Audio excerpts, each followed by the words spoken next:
4 மாவட்டங்களில் கட்சியை வைத்துக் கொண்டு நாடாள வேண்டும் என்று ஆசைப்படுகிறார். நாடு முழுவதும் கிளைகளை கொண்டிருக்கிற விடுதலை சிறுத்தைகள்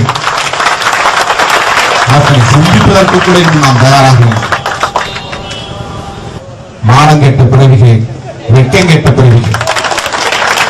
இவர்களுக்கு எது மானம் என்று கற்பிக்கப்பட்டிருக்கிறது என்றால் பொம்பளை சமாச்சாரம் தான். வேற ஒரு மயிரும் கிடையாது, மயிரும் கிடையாது. அவனை திரும்பி பார்க்கலங்கிற பொறாமையும் கூட. சிவப்பா இருக்கிறான், மீச வச்சிருக்கிறான், நல்லா ஐம்பது சட்டையை போடுறான், ஆயிரக்கணக்கான ரூபாய் மதிப்புள்ள ஷூ போடுறான், பலாயிரக்கணக்கான மதிப்புள்ள சென்ட் அடிச்சுக்கிறான். இவ்வளவு அடிச்சு அவனை திரும்பி பார்க்க.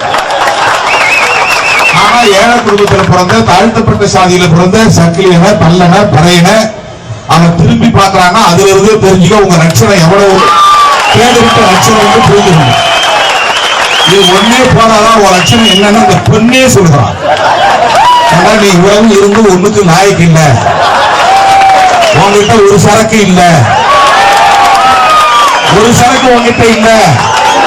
அவன் ஏழையா இருந்தாலும் வறுமையில வாழ்றவனா இருந்தாலும் அவன் சரக்கும் மிடுக்கும் இருக்கு. அதனால அவன் பின்னால் போறேன்னு சொல்றான். அப்ப உனக்கு மானம் இருந்தால் தூக்கு போட்டுக் கொண்டு தற்கொலை செய்து கொள்வான்.